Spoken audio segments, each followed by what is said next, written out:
So yeah, I guess I wanted to hear whether or not I should instead put more effort into creating a sense of rapture, but then in doing so, that seems to then take me out of that state of I don't have to do anything at all. So why would I bother uh, creating uh, trying to create something that that you know, in the act of doing that, it seems like that wanting is creating problems, and so why bother doing it?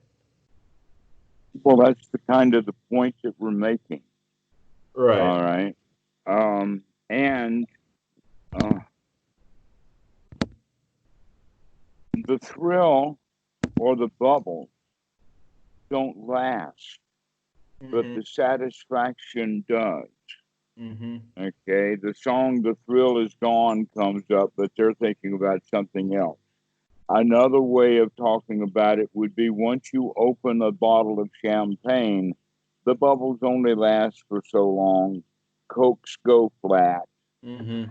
Okay. Um, but that the pity or the rapture or the bubbling or that kind of stuff is kind of the newfound recognition that I can do this. It's Mm-hmm. the establishment of being the winner. Mm-hmm. But the satisfaction is the continuing winner. Mm-hmm. So if and this happens with every student for probably years, is that they'll fall back out of it, Mm-hmm. and then they get it again, and when they get it again, a few bubbles will come back, not Mm-hmm. quite the way that they did in the beginning, but they will keep coming back. Mm-hmm. That's an important point for students to remember that the job is not. Uh, Let us say it this way: to emphasizing which is which. Rapture um, comes first and supports the satisfaction. But Mm-hmm. the state of satisfaction, the sukha, is in fact the actual eradication of the dukkha, almost as if the piti is what happens when you recognize that you have just stabbed dukkha Mm-hmm. and it's dying. You just, I got you. Okay. And after that, now you're sitting with the dead corpse of dukkha and you're just satisfied with it. Mm-hmm. Okay. So if you are sitting there beside the dead corpse, being satisfied, and then you say, wait a minute, the thrill is gone, the bubbles are gone, let me go find some new dukkha Right. to vanquish. In Right. fact, you have already created that Right. dukkha, which is the Right. dissatisfaction with where you are Right. now. Right. Okay. Yeah, that's what I was noticing. Yeah. Okay. Great. So it's very natural like that. This is the practice of anapanasati actually takes humans to a state that is normal. It is natural, and you could go so far as to say that things only got bad after humans became civilized. Mm-hmm. And that the more civilized we've become, then the more unhappy we are. And that in the past, especially 100 years, since big business and all have learned about industrial psychology. In other words, when big business and big government, by the way, also learns how to manipulate people's feelings, then they do so for their own advantage. Mm-hmm. And so most of the humans that you know are actually not just Christians, but everybody are sheeple. Why is that? Because they do what they're told to do, and they do what they're told to do out of fear that if they don't do it, either there will be retributions or even a disaster that comes from a different direction. Mm-hmm. In other words, if you don't do what the government tells you to do, then the government will punish you. But if you don't get the education that they want you to have, then your punishment will be found elsewhere. But in any case, uh, our society has the intention of keeping people unhappy. If people are happy and content, they don't go shopping. Mm-hmm. Now everybody's afraid of coronavirus and they don't want to go shopping. But um, there's another way of looking at that, and that is that um, it may not be a matter of fear. It may be, in fact, a matter of wisdom. That it's quite possible for people to do everything that they need to do about the coronavirus in the sense of getting the right information, sorting through it, figuring out what is right for them. Then they do that, but they still feel afraid. Or you can do everything that you need to do about it and not be afraid. The fear is different than whether we're getting prepared or not. Mm-hmm. And so we can say that, well, I'm not afraid about the coronavirus, but I am prepared and I am taking precautions and I am taking the wise way out. Most people don't do it like that. Some people on the left, in fact, are doing what, taking the advice, but they still have anxiety. But the others, let us call it the alternate world of reality, who absolutely run on fear. Basically, what happens to them is instead of being wise and taking care of themselves and still dealing with their anxiety, they let their anxiety take over so that wisdom goes out the door. And now they're out protesting about the close down. They have what is called cabin fever. Mm-hmm. All right. So here's the point. We have three different possibilities. One is to be wise, have the right wisdom, or two, have the right wisdom and feel bad, or we can just feel bad without wisdom and then go amok. And that's basically the three places that you have choices for. And I would recommend that people in seclusion, like yourself and so many others, Mm-hmm. actually, after you're done what needs to be done to take care of yourself, now you can enjoy your life. Yeah. Yeah, it's time to enjoy. You got no place to go and nothing to do, no Mm-hmm. shopping to be done, etc., like that. And that you're conforming to the knowledge that you have that it is dangerous to ignore the warnings from the medical community. Mm-hmm.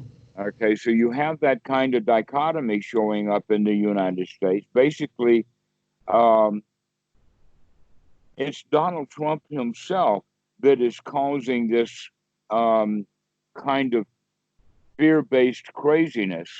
But that's the way that he's operated his whole life. And that's also the modus operandi of the Republican Party. Is that the only way that they can get votes is not because of people being wise. They can only get people to vote for them because of either greed or fear. So you have greed on the top, the wealthy. Then you have the fear on the bottom, all the rednecks and the Christians and the racists and the supporters of Donald Trump. And then you have the politicians who are paid by the wealthy to make the rules to set for them. And then the politicians have to lie to their base Mm. to get them full of fear so that they can get them to vote. In that regard, you have the entire now second noble truth all wrapped up in a package of three groups of people: greed, fear and ill will, and the ignorance of the lies that the politicians are telling the people. Mm-hmm. And so, because it's hard to pinpoint where it actually started, or maybe you could just say that the Republican Party has made repeated turns for the worse. It got started possibly in the 1880s over the Garfield assassination. But you could also see that the Republican Party was really strong in the 1920s, which gave rise to the Great Crash. Also, the Republicans are in party for the 2008 crash.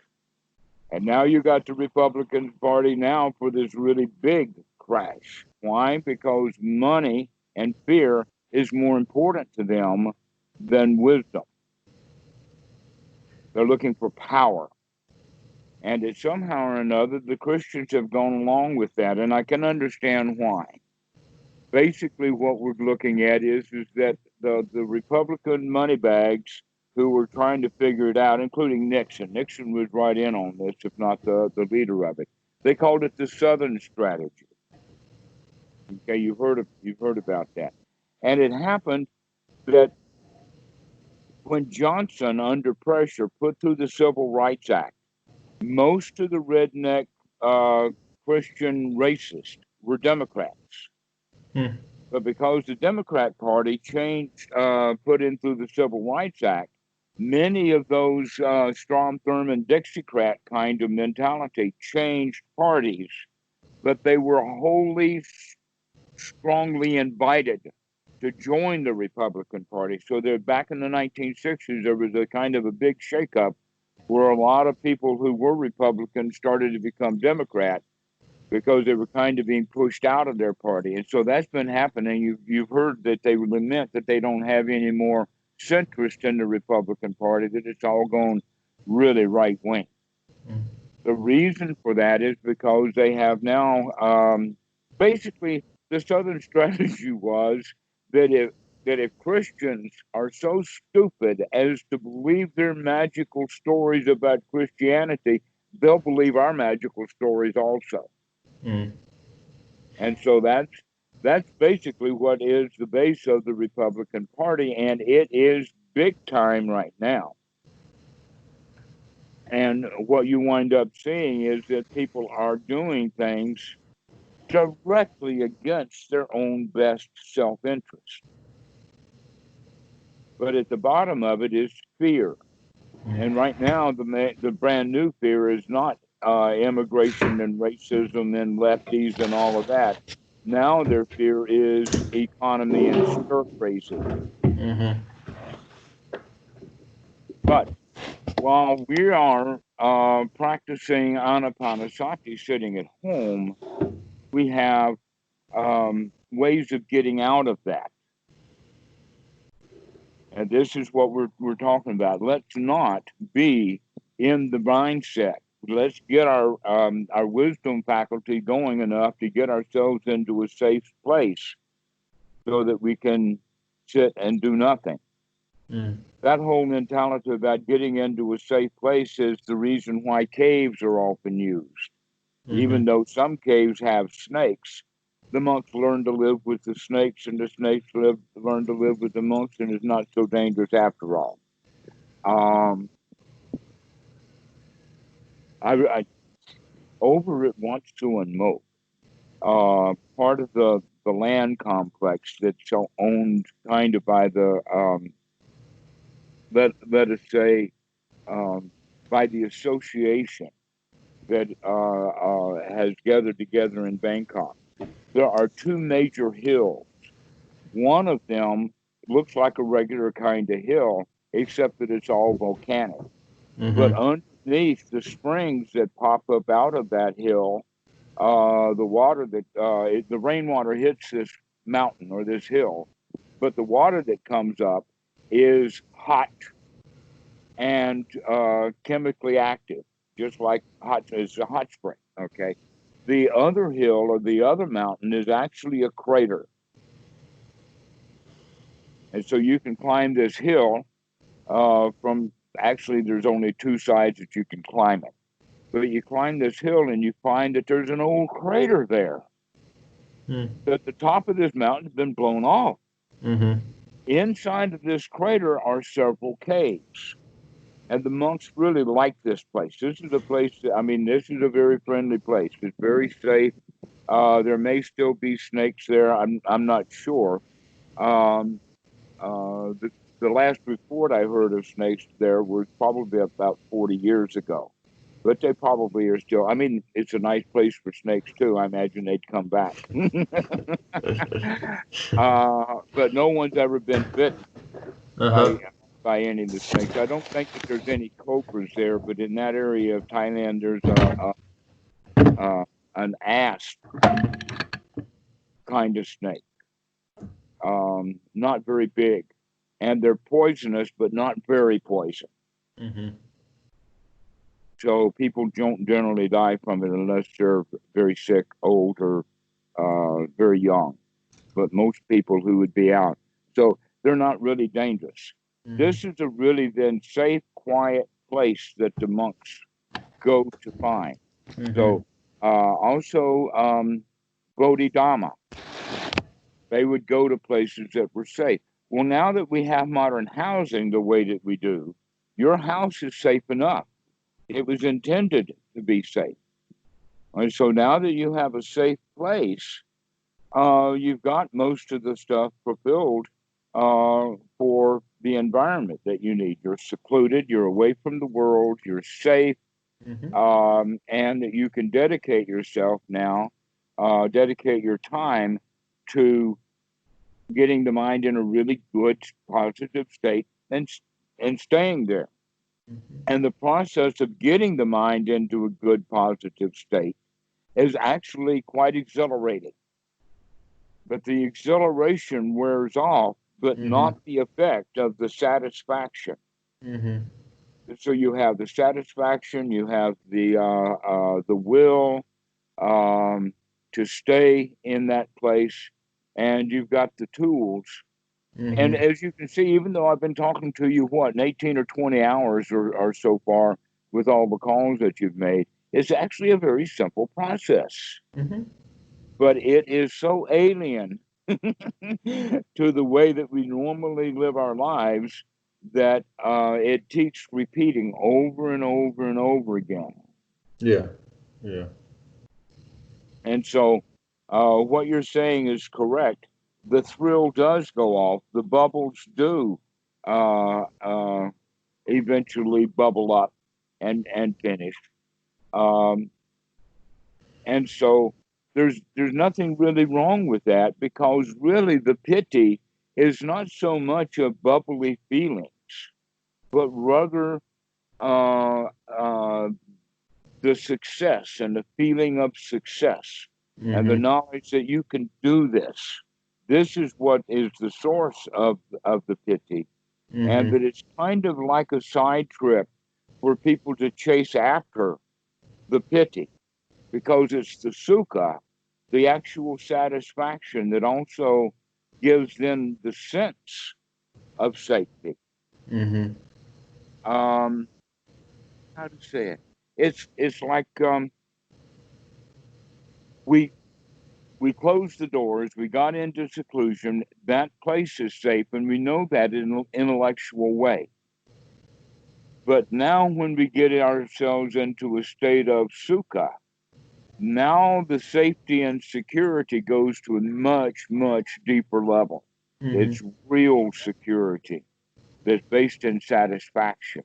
Mm-hmm. Um, you can imagine on the other side of that would be a compulsive obsessive compulsive disorders. An example of that is that they don't feel safe, so they go around doing certain things like closing and locking the windows and the doors. Mm-hmm. And after they get all the doors and windows locked, they still feel insecure, so they go back around and check to make every sure that every window and every door is locked. Mm-hmm. Another one would be hand washing, that they feel insecure, they feel dirty, and so they want to clean Well, they wash their hands, and after they wash and dry the hands, a few minutes later, the anxiety comes back. I don't feel clean, and so they go and wash their hands, and they get into a compulsion Mm-hmm. of doing things. Uh, and here, what we're doing is we're actually coming out of our compulsions. Even though the obsessive compulsive disorder is manifest in really strange behavior, most of us have obsessive compulsive disorder that is not manifested in behavior so much as is represented in mental activity. Mm-hmm. That we do the same thing over and over and over again because we're trying to solve some internal problem. But once you get to this state to where we really feel satisfied Right. and really, really do feel secure, now that compulsive mental system of trying to get ourselves into a state of security can now actually be switched off. We don't need it so much anymore. Okay.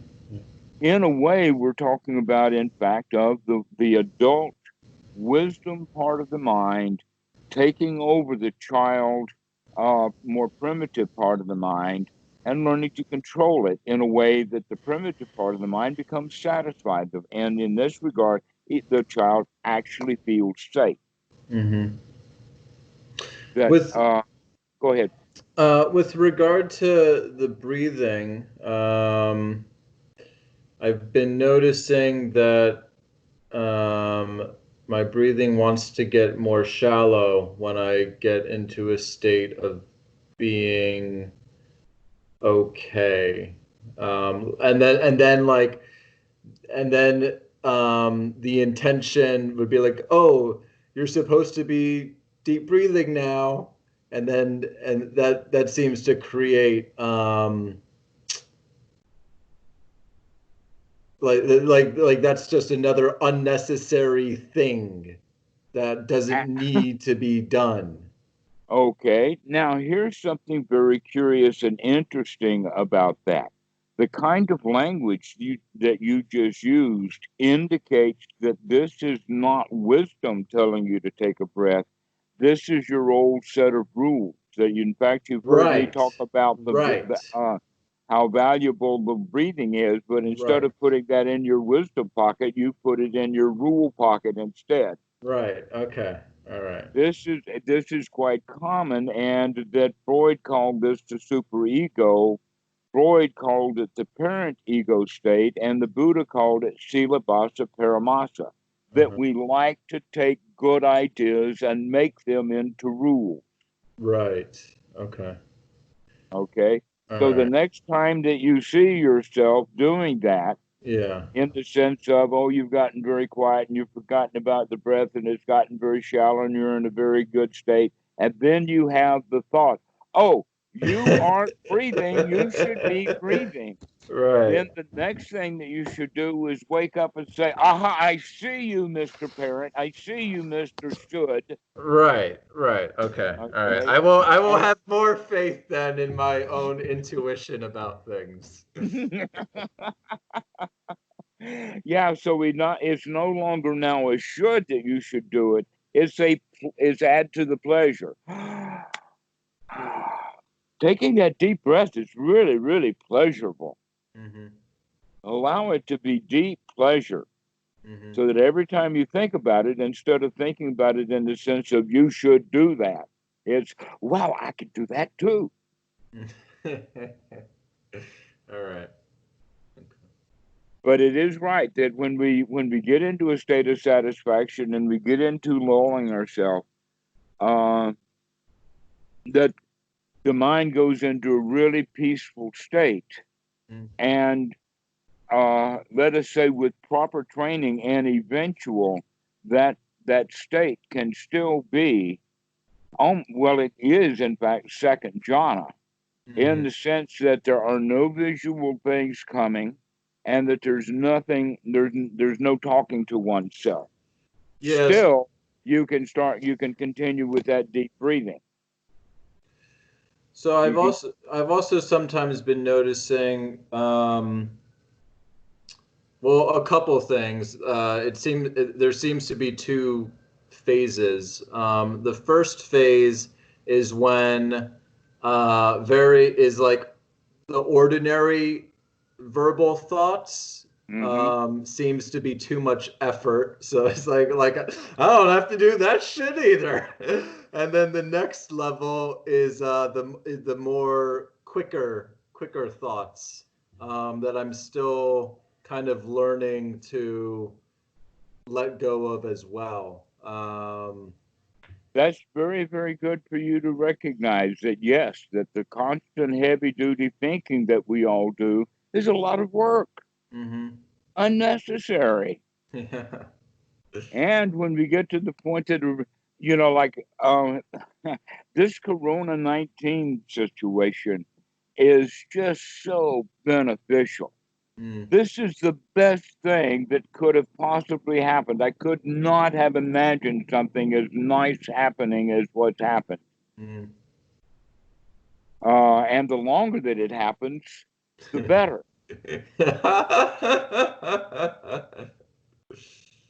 Because one of the things that'll is if anything, it will wreck the economy so badly that people realize that they didn't need it after all.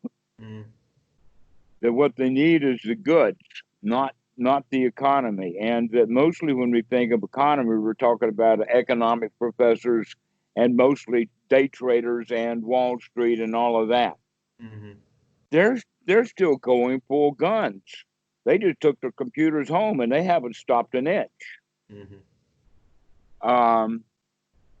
Willie is in fact in that. He works for he works for one of the really big guys in New York. He's a programmer, and they're just chugging.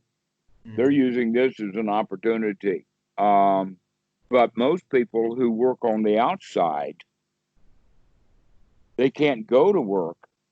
And so now they're beginning to see a lot of the agitation. They're calling it cabin fever, but basically what it is that all of these drives and urges that are based in fear that people have that got them employed and working and needing to work and needing to go to work every day and doing it, and now they can't do it. It's like, well, wait a minute, now's the time to start looking at all of those feelings that are left underlying there and start dealing with them rather than, oh, I feel like I got to go back to work, therefore I've got to go back to work. No, I feel like I've got to go back to work. Let me examine that because now is not the right time to go back to work.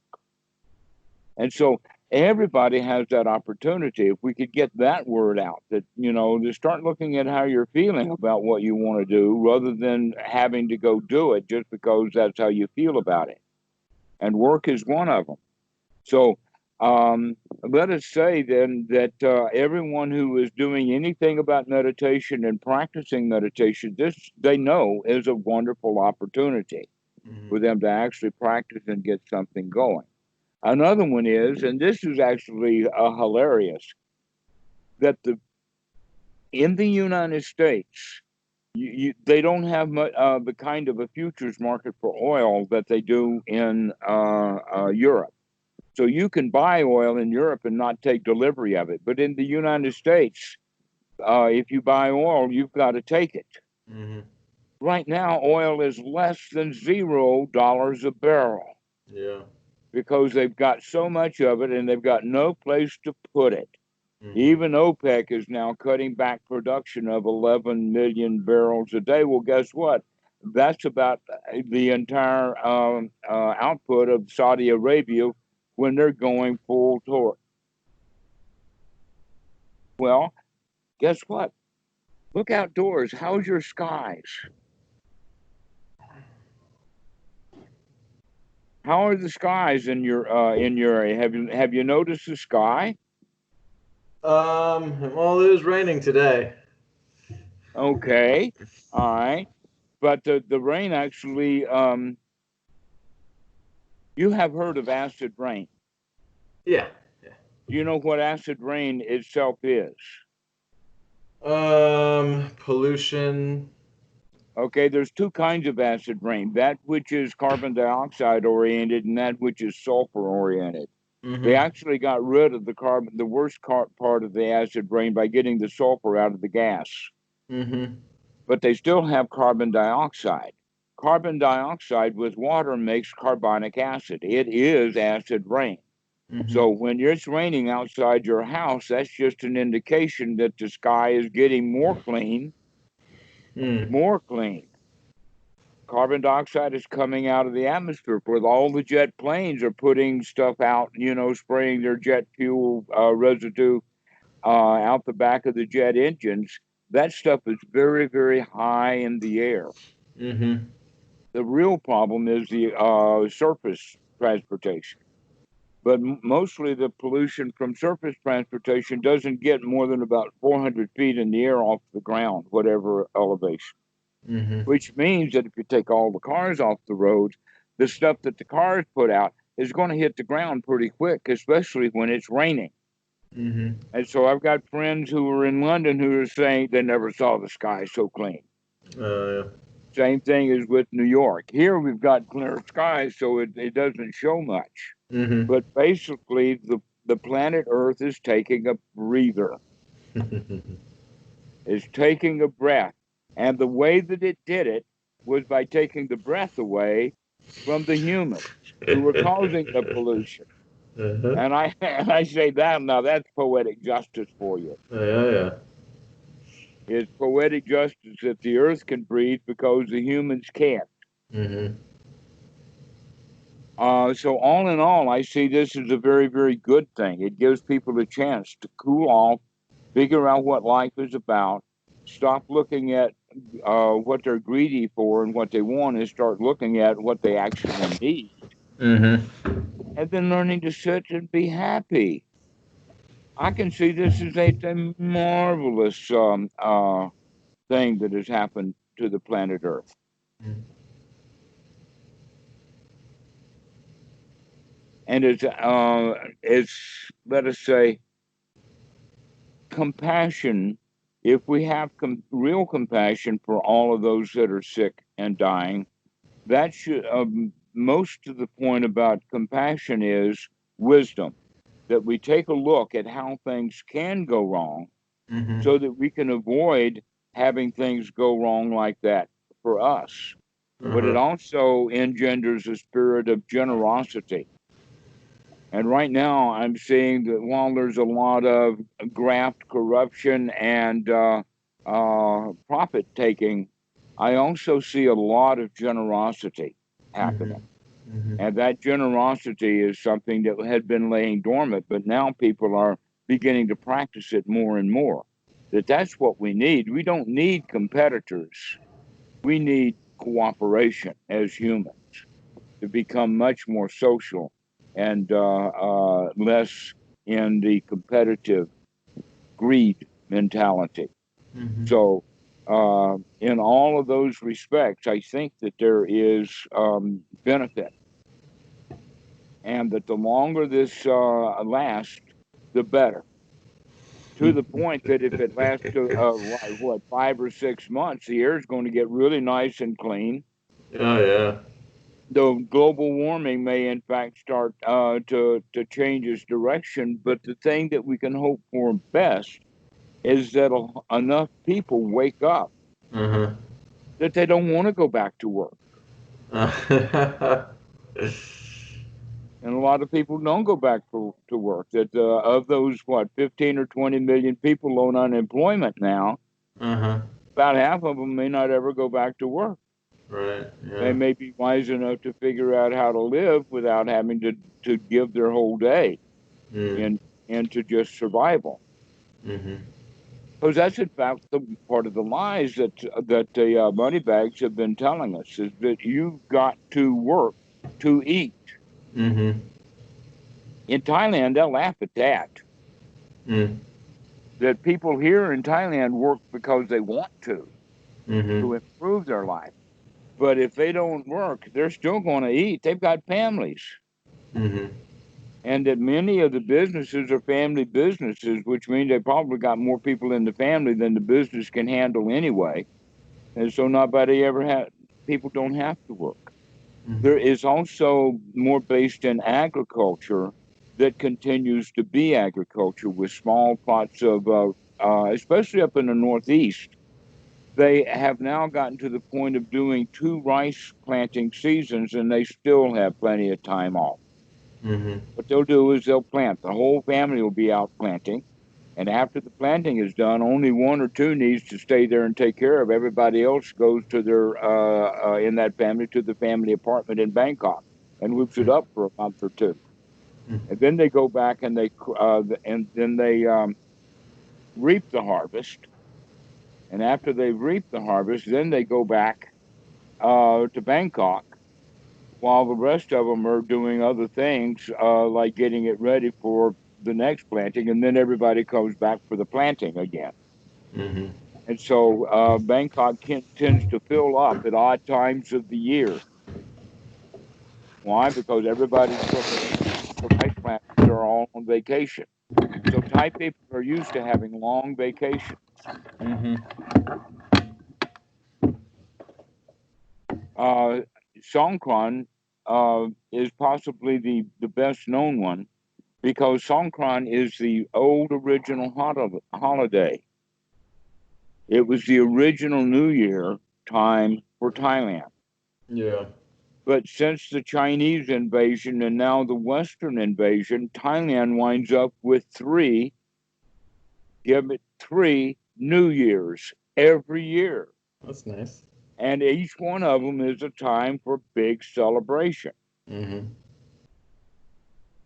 But the Songkran is still the biggest one of all. The workers get 3 days off, but normally they get Tuesday, Wednesday, and Thursday off, which means that Friday and Monday of that week are generally also taken off too. So the whole country just shuts down.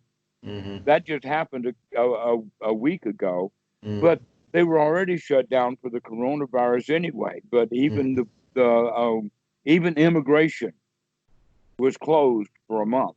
Mm-hmm. That was just mind-boggling. I mean, not about the week; they were closed for a week. Mm-hmm. But so if your visa ran out or anything like that, they don't care.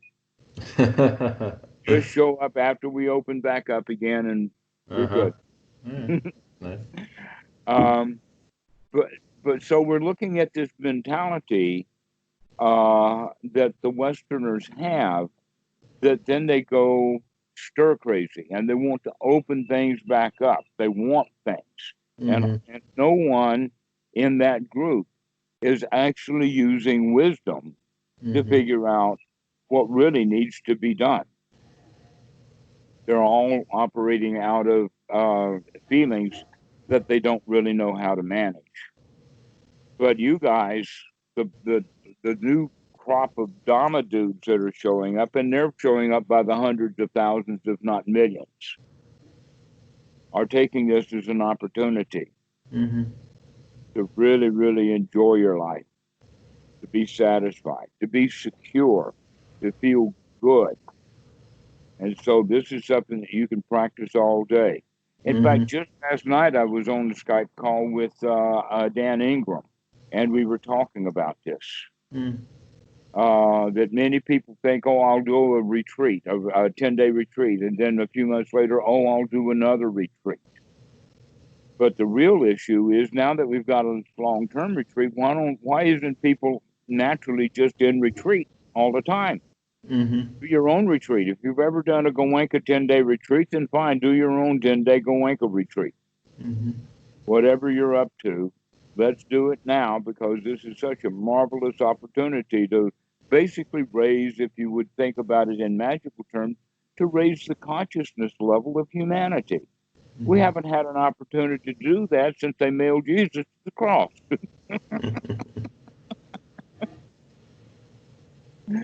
And so I see this as a marvelous opportunity. In that vein, when I see these protesters in Michigan out on the street and seeing Trump go, yay, free Michigan and that kind of stuff, I say, okay, yeah, because these guys are just going to prolong the situation. If they go, if they ignore the shelter in place, then that's Mm-hmm. keep the virus growing and going. Right. Yeah. But my intention is let's keep the people off the streets until they learn that that's the right way to live. Let's keep the airplanes out of the air until they all rust and fall apart. Let's keep the automobiles off the road until people figure out they got no place to go. And I think that this whole planet would be a whole lot safer place in general if the population in general came out of their greed and into this state that you're practicing now. To be in a state of satisfaction. This is good. This is great. No reason to, I mean, yeah, I could feel better, but why should I even try? Right, yeah. Yeah, that how I feel now is good enough. Yeah.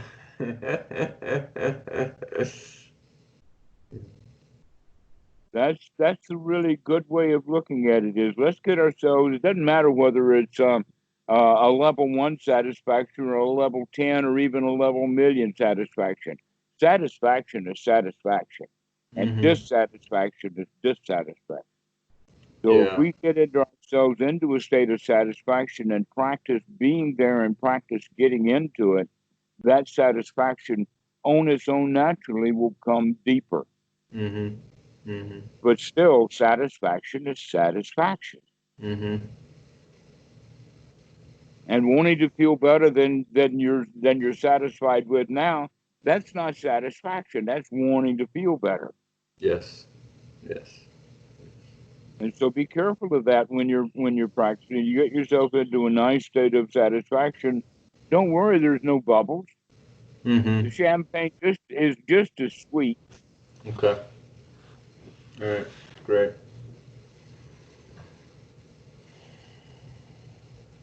And so that whole idea of and going back to the issue of breathing, yes, we do when we get really contented. Then the breathing gets very, very soft. Except that when it does, then now because our mindfulness of the breathing has slackened off, the hindrances are much more likely to occur. So long as you keep remembering to take that long, deep breath and remembering to take that long out breath, that sati twice in every breath, because you're remembering, I'm taking a deep breath now. Every breath is a remembered deep breath. That keeps the sati strong so that you can maintain that position much, much longer than you can if you let the breathing go soft. Okay. Because in one of my sits, I was satisfied, and that satisfaction was appearing as a swelling in my chest, and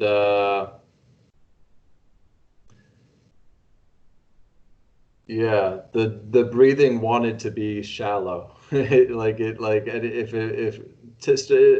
I intended to start taking longer breaths, it felt much more strained, and the shallow breaths felt much more natural, and that is true, but that natural then may not always be able to wear the label natural. We would probably better use the word normal. Not breathing is not natural. Any breathing that you have is natural. But the normal breathing is that which you've gotten used to. So yes, the deeper breathing, that's why it takes some effort. But you will get over that. Because you keep taking the effort over and over and over again, that effort gets easier and easier. It was easy to begin with. I mean, how hard is it to take a deep breath? And so I guess it depends on how full the body feels.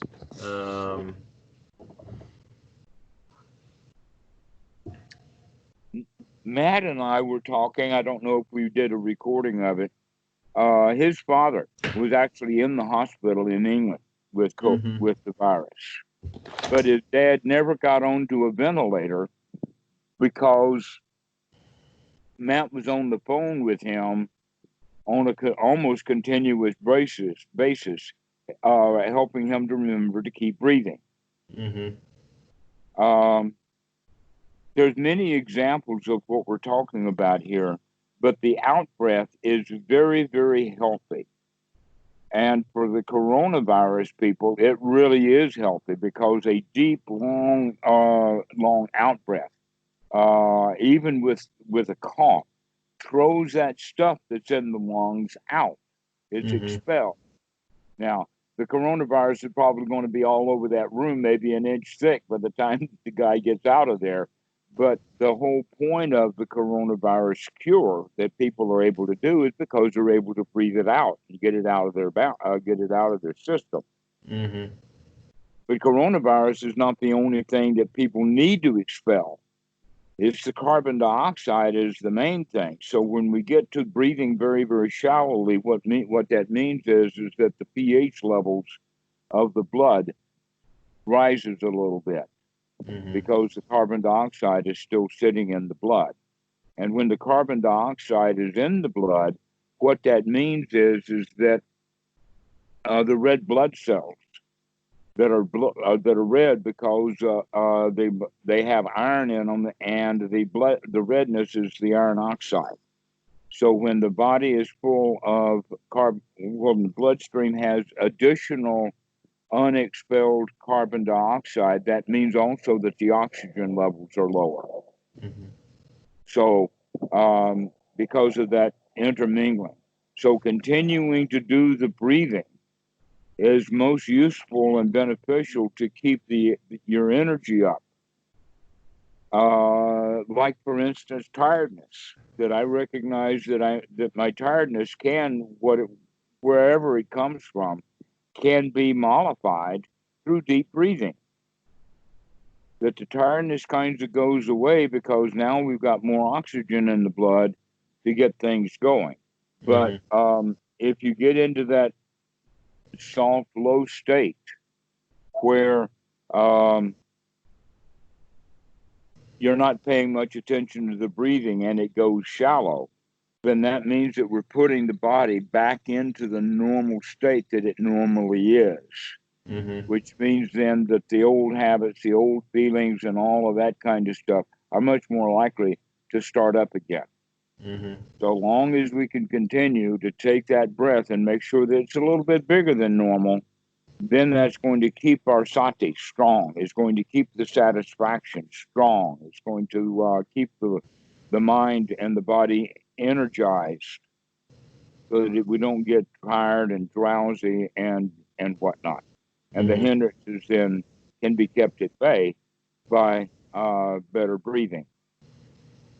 This is, oh gosh, so many students, once they start practicing, they say, yeah, that's right. That's exactly so. This Mm-hmm. can be played with. So whenever you see that your breathing is getting down to that shallow, ordinary level, Mm-hmm. instead of giving you that thought out of the rule box, oh, you should be breathing better. The other way is to have that wake up call to wake up into taking that deep breath. Mm-hmm. In fact, you should be breathing is actually just a kind of a bad feeling. That's what the job of the parent ego state is to make the rules, set the tone, make sure everybody is following the rules up 2, 3, 4, and the child rebels against it. So you have a choice of either telling yourself you should be breathing and then feel bad, which is a normal way of doing it, or you can Mm-hmm. actually wake up and say, okay, I'm going to take a breath. And then you take the breath and you're satisfied with it. So therefore, there's no guilt. There's no internal dialogue needed. Um, and a way of thinking about it is that we're taking the frontal cortex, the wisdom, the human part of the brain, Mm-hmm. and making it the boss. so that now the adult is in the room, and the older sister and the younger brother have no room to fight. And I use the example of the older sister is the one who's pretending to be mommy. You do what I tell you to do, and the kid's saying, I ain't going to do what you tell me to do. And that just happens inside the human brain. I mean, we got used to living like that when we were kids. But now we have this frontal cortex to wake up. And the frontal cortex is going to say, all right, Mr. Superego, shut up. Mm-hmm. Just cool it. We don't need a rule here. We need a Mm-hmm. deep breath instead. Mm-hmm. And so it's a subtle change in the mind, but you can practice this every time you find yourself telling you anything about you should. That's a, that should be bring sati. That should almost bring a cackle of delight. Ah, I see you.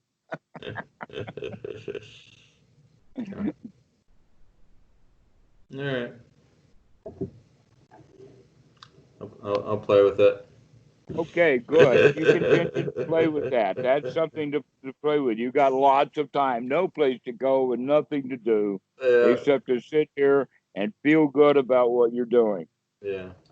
All righty. All right. Keep breathing, keep enjoying yourself, All and we'll right. see you in a few days. All right. Thank you. All right. Take care. Bye bye. Bye.